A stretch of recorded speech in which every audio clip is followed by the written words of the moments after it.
Howdy y'all, it's Matt with another beer review for you. Got a little extra time, so I figured I'd do another review. Anyway, as I listen to a Far Side a little bit here. But tonight's beer, tonight's main event, is going to be a beer that I previewed the other day in one of my other reviews that I had. And this is going to be the Three Monks, or the Merry Monks. This is a beer by Weyenbacher, and this is defined as a Belgian-style golden ale. The alcohol volume on this particular beer is 9.3%, so a little high. But I mean, what I've been kind of seeing about all these Weyenbacher beers is that they kind of pride themselves on the fact that they like to brew beers that are pretty high in alcohol volume. And what I'm going to do is, which I should have probably already brought up already, is see exactly where Weyenbacher is, because I have no idea. It doesn't have anything on the label or anything like that. Now, okay, you can go to the main website, which is Weyenbacher.com, and this is a Pennsylvania beer. This is the exact address is 905 Line Street, Easton, Pennsylvania. So there's a Pennsylvania brewing company. And some of the other stuff, they also make like Blithering Idiot, which I'll probably do in the next day or two. That's almost a 12% alcohol volume. So without further ado, ooh, see, like a little smoke on the water there. Now when I was looking at this beer, there's a lot of sediment in it. There's a lot of stuff kind of floating in it and everything like that. And that's pretty characteristic of like Belgian style ales. They always have a lot of sediment and a lot of like stuff that hasn't settled yet in beer. So that's what it's going to look like. Golden, I would think. Yeah, nice golden. There you go. This is very, this is pretty much what a Belgian ale is always. Very light in color, and also very, very yeasty. Now, I was always told to do this sometimes with like these types of things. You kind of do this a little bit, and this activates the yeast and other materials by kind of heating it up and giving it a little friction. I don't know what the truth is behind it or anything like that, but I've seen it done before, and you always notice a little bit of, like, the beer gets a little darker, a little filmier, and it's for the activated yeast. So I don't know what it's going to look like, but it's probably going to look like, you can see, you can definitely tell the difference. It gets kind of like I don't want to say coagulates, but it kind of does that a little bit, where it gets like a bready type of consistency where it gets thicker. So that's the beer. Very goldeny. You can't see it in here, but there's a lot of stuff floating in there, and it's very yeasty. It's got a lot of thickness to it.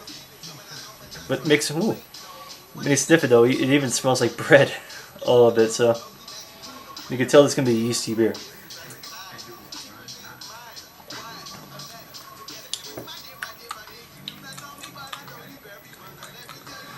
So yeah, it has that, not bitter at all. It's not a bitter beer.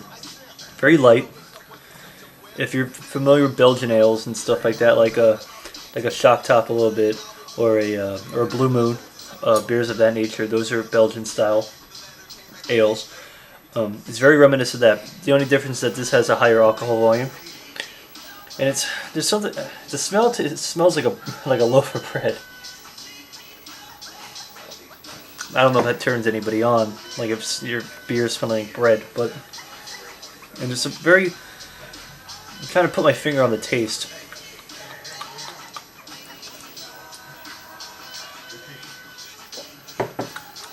It's got like almost like there's something about it where it's almost like a coconutty type of smell and taste a little bit.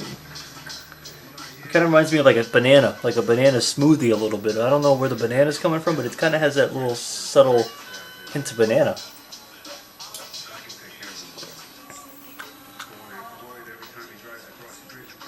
Yeah, this is a really heavy beer. This is a thick beer. It's hearty. I'm trying to think of what you would, I don't know. It's like drinking a loaf of bread a little bit. These will fill you up. This is like a thick beer. Now, in terms of the website, there's a lot of, I'm looking at the different beers they have on the, they got quite a few beers here. But what I'm looking at here, here's Merry Monks. See, they've added the sugar, so that's where you kind of get the banana-y taste, or I don't think it's a banana-y taste, but it's more of a sugary taste, and the yeast and everything like that. Creamier combination. It's always fermenting and everything, so that's where you're getting all that sediment and everything like that, the fermentation. It's always good to, store this at about 55 degrees if you have a cellar of some kind. So, I don't know. See, and it says here, perhaps you'll note subtle hints of banana and cookie dough. So that's directly from the website. I just checked it now, but I definitely got that banana taste. Cookie dough was another thing I kind of noticed. I just couldn't put my finger on it.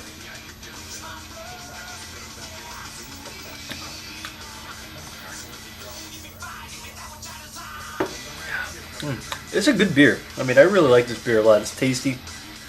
Even though it's a higher alcohol volume, it doesn't taste like that.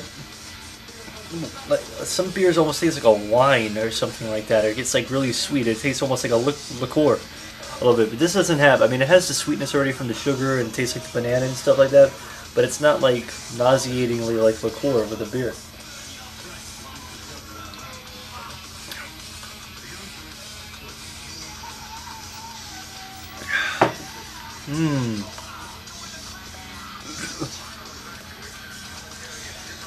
Want some? Like some? Like some? Sorry, I had to do that. Nah.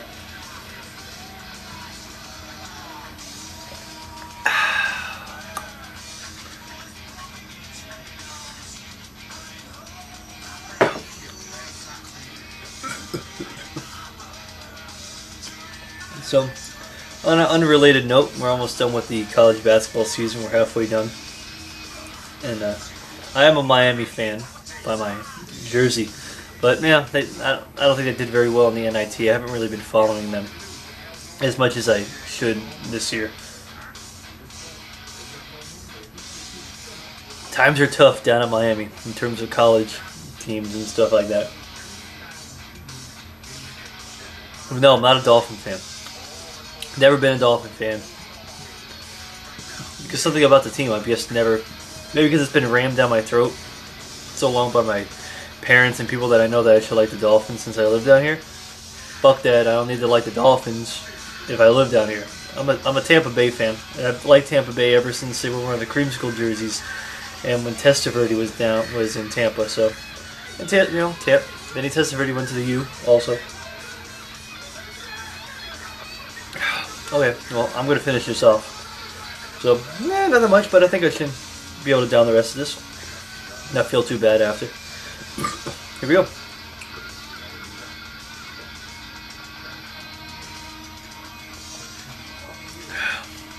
Well, that's it. Well, this was the Merry Monks. I definitely suggest this beer. This is a very, very, very good beer. I think this beer, if you can find it at a liquor store, will run you anywhere from about $2.50 to maybe $3 to $4 a bottle. I think you can purchase it also in packs of 4, and I think it's about $9.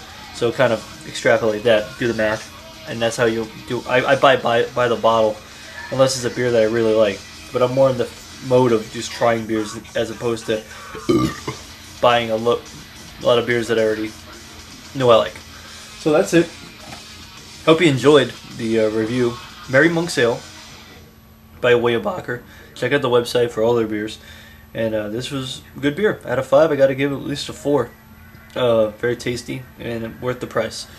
So see you guys later. Enjoy the night, and I'll talk to you later.